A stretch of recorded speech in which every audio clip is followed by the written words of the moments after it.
Lecture में जहाँ हमने प्रोटीन साइंस का पहला लेक्चर था उसमें मैंने टेट्रासाइक्लिन को मेन फोकस किया था। टेट्रासाइक्लिन के बाद हम बात करते हैं क्लोरोफेनिकोल की, ठीक है। लेकिन इससे बात करने से पहले आपको थोड़ा सा मैं बता दूं, एक और हमारे पास लिपन कोट में डाक दी है जिसको कहते हैं ग्लाइसाइक्लिन। क्या है? ग्लाइसाइक्लिन। ग्लाइसाइक्लिन। अब ये क्या है ग्लाइसाइक्लिन? ये ग्लाइसाइक्लिन असल में होते क्या है, ये हमारे पास एक ड्रग है जिसका नाम है टैगीसाइक्लिन। क्या है? टैगीसाइक्लिन। अब ये टैगीसाइक्लिन क्या है? ये एक डेरिवेटिव है। किस चीज़ का डेरिवेटिव है? ये ग्लाइसाइक्लिन डेरिवेटिव है किस ऑफ माइनोसाइक्लिन। माइनोसाइक्लिन जो हमने पढ़ा था ना टेट्रासाइक्लिन की टाइप माइनोसाइक्लिन, तो उसका क्या है? एक डेरिवेटिव है। अब ये क्यों इम्पोर्टेंट है? इसके इम्पोर्टेंस ये है, एक तो इसमें रेजिस्टेंस के चांसेस बहुत कम है। रेजिस्टेंस क्या होती है? लेस हो सकती है, ठीक है। अच्छा, रेजिस्टेंस कम हो सकती है। फिर इसमें क्या होता है कि हमारा जो रेजिस्टेंस स्टेन है उसके में हम यूज़ कर सकते हैं, जैसे MRSA स्टेन है। इसमें हमारे पास क्या होता है? मेथिसिलिन रेजिस्टेंस स्टेफ, और इसी आपको इसी तरह नाम याद होना चाहिए। एक दफ़ा हमारे पास क्यूज़ में इसी तरह नाम आ गया था, VRE आ गया था। VRE का क्या होता है? वैंकोमाइसिन रेजिस्टेंट इंटेरोकोकस, इसमें हम यूज़ कर सकते हैं। और फिर हमारे पास बीटा लैक्टेम जो होती है ना ड्रग, वो हमने दी थी, पिछले लेक्चर में हमने पढ़ाया था, ठीक है। जो हमने सेल वाले रिपीटर है एक, ठीक है। बीटा लैक्टेम जो होती है ना रेजिस्टेंस स्पीशीज़ होती है, उसमें भी हम ये दे सकते हैं, तो इसलिए ये ज़्यादा इंपॉर्टेंट है, ठीक है। अब इसकी एक और बात है, ये ओनली IV की फॉर्म में यूज़ है। IV में हमारे पास ये टैगीसाइक्लिन मौजूद है, ठीक है। 3-4 इसकी बातें बुक में लिखी हुई है। फिर हमने ये इसके अलावा क्लेमेडिया में भी यूज़ कर सकते हैं, क्लेमेडिया, तो ये हमने याद रखना है इसके बारे में। और फिर इसके एडवर्स इफेक्ट लिखे हुए हैं कि अक्यूट पैंक्रेटाइटिस कर सकता है, ठीक है। एडवर्स इफेक्ट एक ही लिखा हुआ है, बाकी एडवर्स इफेक्ट वही है जो इसके लाइक टेट्रासाइक्लिन जितने भी आपने पीछे पढ़े, एक तो इसके एडवर्स सारे वही होंगे जिसमें आपने फोटोटॉक्सिसिटी, हेपेटोटॉक्सिसिटी, वो सारे ऑटोटॉक्सिसिटी वगैरह देखे थे, वो सारे आएंगे। इसके अलावा अक्यूट पैंक्रेटाइटिस इसमें ज़्यादा होता है, अक्यूट पैंक्रियाटाइटिस काज कर सकता है, ठीक है। ये हमारे पास है ग्लाइसाइक्लिन, ये हमारे बुक में दिया हुआ है, एक दफ़ा ये पास पेपर में आया है, तो यही पॉइंट है। इसके अलावा कोई पॉइंट आपने याद करने की ज़रूरत नहीं है। अच्छा, दूसरी हमारे पास जो ये हमने टेट्रासाइक्लिन ख़त्म कर ली, फिर टैगीसाइक्लिन एक एक्सेप्शन दी थी वो भी कर ली। क्लोरमफेनिकोल, इसकी बात करते हैं, हमारा ब्रॉड स्पेक्ट्रम जो मेन है वो कंप्लीट हो जाएगा। क्लोरमफेनिकोल क्या है? क्लोरमफेनिकोल, ये हमारे पास ड्रग है। ये इसके हम देखते हैं कैसे कैसे कहाँ कहाँ पर काम कर दिया, बिल्कुल छोटा सा टॉपिक है। अच्छा, क्लोरमफेनिकोल की बात करते हैं। सबसे पहले तो ये बात करनी है कि ये हम इसकी रेजिस्टेंस आ जाती है। रेजिस्टेंस की बात करते हैं कि इसमें रेजिस्टेंस कैसे आ सकती है, क्योंकि एक ही पॉइंट दिया हुआ है कैटजग में, बाकी वो ये फ्लक्स पंप वगैरह में के ज़रिए भी रेजिस्टेंस आ सकती है, जैसे हमने टेट्रासाइक्लिन में पढ़ा था। लेकिन इसमें स्पेशल है कि एक एंजाइम बनता है बैक्टीरिया में, बैक्टीरिया एक एंजाइम बनाता है जिसका नाम है एसिटाइल ट्रांसफेरेज। क्या है? Acetyl transferase. ये क्या करता है? ये एंजाइम एसिटाइल ट्रांसफेरेज ये क्या करता है? ये इनएक्टिवेट कर देता है क्लोरमफेनिकोल को, ठीक है। मैं पूरा नाम नहीं लिख रहा। क्लोरमफेनिकोल को क्या करते हैं? इनएक्टिवेट कर देता है, ठीक है। अब इसकी सबसे पहले हम बात करते हैं मैकेनिज्म ऑफ एक्शन की। मैकेनिज्म ऑफ एक्शन जैसे हमने पीछे पढ़ा था, मैंने बताया था कि जितनी भी हमारे पास है प्रोटीन साइंस इनहिबिटर वो 50S पे लगती है, एक्सेप्ट टेट्रासाइक्लिन 30 पे लगती है। क्यों? क्योंकि आपने याद रख लेना कि 30 मतलब T से टेट्रासाइक्लिन, बाकी जितनी सारी 50S पे लगती है। तो मैकेनिज्म ऑफ एक्शन में आपने याद रख लेना, ये क्या करती है? बाइंड 50S सब यूनिट। अगर आपने पीछे वाला लेक्चर नहीं देखा टेट्रासाइक्लिन, तो ये आपको समझ नहीं आएगी मेरी बातें, क्योंकि मैंने पीछे आपको बता दिया था राइबोसोम के 30 सब यूनिट होते हैं, 50 होते हैं, तो वो आपने पीछे वाला लेक्चर लाजमी देखना है, ठीक है। अच्छा, ये बाइंड करती है 50 सब यूनिट पे। उसके साथ बाइंड करने के बाद क्या कर देती है? इनहिबिट कर देती है पेप्टिडाइल ट्रांसफेरेज को, पेप्टिडाइल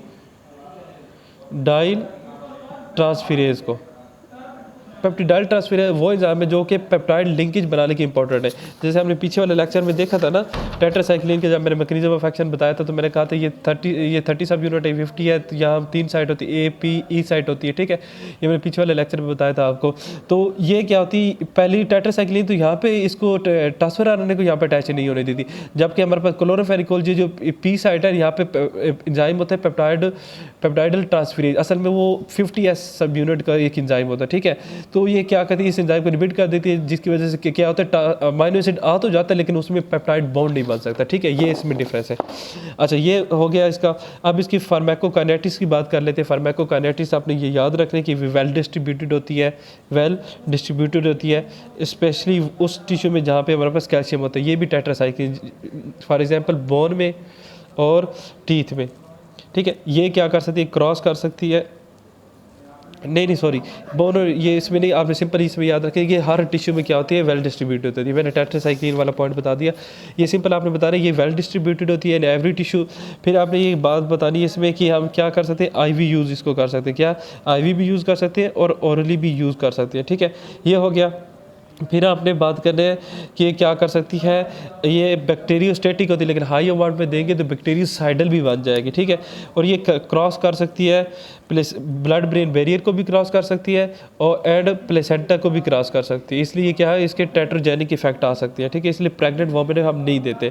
अच्छा, इसका आपने याद रखना है, इसका मेटाबॉलिज्म जो होता है, मेटाबोलाइज बाई ग्लूक्रोनाइल ट्रांसफेरेज, क्या है, ग्लूक्रोनाइल ट्रांसफेरेज एंजाइम है, ग्लूक्रोनाइल ट्रांसफेरेज, ठीक है, याद रखना एंजाइम। उससे ये क्या होती है, मेटाबोलाइज होती है, और ये एंजाइम होता कहाँ है, हेपेटिक टिश्यू में होता है, ठीक है, हेपेटिक टिश्यू में, इसका मतलब इसका हेपेटिक मेटाबॉलिज्म होता है ग्लूक्रोनाइल ट्रांसफेरेज में।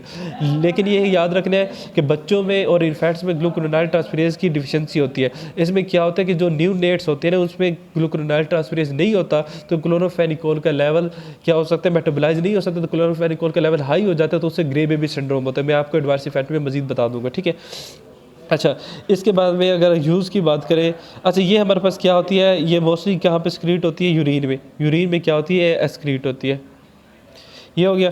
अच्छा, इसके अब यूजेस की बात करें तो यूजेज में अच्छा, ये टैगीसाइक्लिन का एक मुझे अभी याद आ कि एक तो ये रेजिस्टेंस इसमें लेस होती है और रेजिस्टेंस में सब चीज़ में यूज़ करते हैं। अभी मुझे याद आ कि जब ये मेटाबॉलिज्म पढ़ा रहा था कि ये रीनल जो फेलर है ना, उस पेशेंट में हम दे सकते हैं, तो रीनल फेलर के पेशेंट में बाकी दूसरी नहीं दे सकते, हम ब्रॉड स्पेक्ट्रम ये वाली दे सकते हैं, टैगीसाइक्लिन, ठीक है, ये मुझे अभी याद है तो मैंने कहा चलो आपको बता दूं।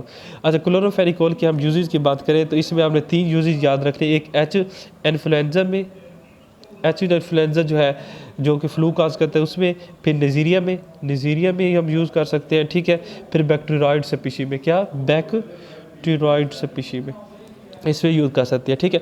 फिर हमने याद रखना है कि ये हमारे पास ये तो प्राइमरी यूज़ हो गया, फिर ये बैकअप ड्रग मतलब सेकेंडरी यूज़ भी हो सकती है। बैकअप ड्रग कब यूज़ हो सकती है, किस जगह पे, जब न्यूमोकोकल होंगे, न्यूमोकोकल एंड मेनिंजाइटिस होगा, मेनिंजाइटिस और न्यूमोकोकल और इन्फेक्शन में और मेनिंजाइटिस के इन्फेक्शन में हम इसको एक second line of drug use कर सकते हैं। और बाज़ का जो बीटा लैक्टेम जो स्पीशी है सेंसिटिव, याद है, बस ये 2 याद करना, वो तीसरे को छोड़ दो, ठीक है। ये backup drug pneumococcal and meningococcal meningitis में यूज़ कर सकते हैं, ठीक है। अब इसकी हम जो ये आपने 3 मेन याद रखने जो हमारे पास इस्तेमाल होते हैं, एच इन्फ्लुएंजा में, निजेरियम है और बैक्टीरियोइड में हम यूज़ करते हैं, बाकी इसका ये वाली चीज़ इंपॉर्टेंट है। अब इसकी एडवर्स इफेक्ट की बात कर सकते हैं। एडवर्स इफेक्ट बात करें तो हमारे पास क्या होता है कि एडवर्स इफेक्ट ये है कि हमारे पास क्या होता है, ये एक तो जीआईटी इरिटेशन काज कर सकती है, जीआईटी में क्या कर सकती है, इरिटेशन काज कर सकती है, जिसमें वॉमिटिंग डायरिया वगैरह आ सकता है, ठीक है। और ये इसमें एक याद रखें कैंडिडियासिस हमारे पास टेट्रासाइक्लिन में भी हो रहा था, इसमें भी हो रहा था, ठीक है। तो जीआईटी इफेक्ट ऑलमोस्ट सेम है। फिर हमने याद किया कि बोन मैरो सप्रेशन काज कर सकते हैं, बोन मैरो सप्रेशन काज करता है, जिसकी वजह से हमारे पास क्या हो सकता है कि आरबीसी का लेवल क्या हो जाता है, कम हो जाता है, आरबीसी मैच्योर नहीं होते, जिसकी वजह से हमारे पास आरबीसी का लेवल कम हो जाता है और इससे हमारे पास क्या हो जाता है, एनीमिया हो जाता है। और इसको हम कहते हैं प्लास्टिक एनीमिया, ये काज कर देते हैं, क्या प्लास्टिक एनीमिया काज कर देते हैं, ये आपने याद रखें, प्लास्टिक एनीमिया ये काज करते हैं, ठीक है। फिर सबसे इंपॉर्टेंट जो इस क्लोरोफेनिकोल में सबसे इंपॉर्टेंट जो क्वेश्चन है वो हमारे पास है ग्रे बेबी सिंड्रोम। क्या है ये तीसरा साइड इफेक्ट है, इसका नाम क्या है, ग्रे बेबी सिंड्रोम। ये हमारे पास सिनेरियो में आ सकता है, ग्रे बेबी सिंड्रोम। अब ग्रे बेबी सिंड्रोम में क्या होता है, क्योंकि मैं बच्चों में न्यू नेट्स में हमारे पास क्या होते हैं, ग्लूक्रोनाइल ट्रांसफेरेज, जो मैंने पीछे बताया था, जिससे इसका क्या होता है, मेटाबॉलिज्म होता है। ग्लूक्रोनाइल ट्रांसफेरेज बच्चों में क्या होता है, न्यू नेट्स में क्या होता है, कम होता है, अब जो बहुत कम होता है, ठीक है, जिसकी वजह से क्या होती है, इसका मेटाबॉलिज्म नहीं हो सकता। जब मेटाबॉलिज्म नहीं होगा तो इसका लेवल क्या हो जाएगा, हाई लेवल क्लोरम फेनिकोल हमारे पास क्या हो जाएगी, इकट्ठी हो जाएगी। अब जब हाई लेवल होगा तो उसकी वजह से क्या क्या होगा, ये बोन मैरो सप्रेशन काज कर देगा, जिसकी वजह से क्या हो जाएगा, इनीमिया हो जाएगा बच्चे को। और जब इनीमिया होगा तो वो साइनोसिस सिम्टम्स आएंगे, ठीक है, बच्चे क्या होगा, साइनोज होगा, एक ये साइनोसिस इसमें आ जाती है। फिर हमारे पास क्या होता है कि एटीपी की डिफिशियंसी हो जाती है, एटीपी क्या हो जाता है, कम हो जाता है। अब एटीपी का लेवल जब कम हो जाता है तो हमारे पास क्या होती है, रिस्पिरेटरी क्या हो सकती है, डिप्रेशन हो सकती है, रिस्पिरेटरी क्या हो सकती है, डिप्रेशन हो सकती है। और इसके अलावा कार्डियोवैस्कुलर कोलैप्स हो जाता है, क्या हो सकता है, कार्डियोवैस्कुलर कोलैप्स हो सकता है। ये आपने याद रखें 3 पॉइंट। फिर ये क्या होता है, फूड, बच्चे जो होते हैं वो पुअर फूड ईटिंग कर देते, उसको क्या कर देते, पुअर पुअर फीडिंग हो जाती है बच्चों में, ठीक है, ये आपने याद रखने हैं। 2-3 सिम्टम्स देंगे कि एक बच्चा है जिसमें क्या है, एनीमिया है, उसको रिस्पिरेटरी डिप्रेशन है, कार्डियोवैस्कुलर कोलैप्स है और पुअर फीडिंग है, और उसका जो है इतनी एज है तो बताइए क्या है, तो आपने बता देना कि ये क्या है, हमारा ग्रे बेबी सिंड्रोम है। और वो हिस्ट्री बताएंगे कि उसने क्या है, कोई एंटीबायोटिक यूज़ किया, तो कौन सी एंटीबायोटिक है, क्लोरामफेनिकोल, ठीक है।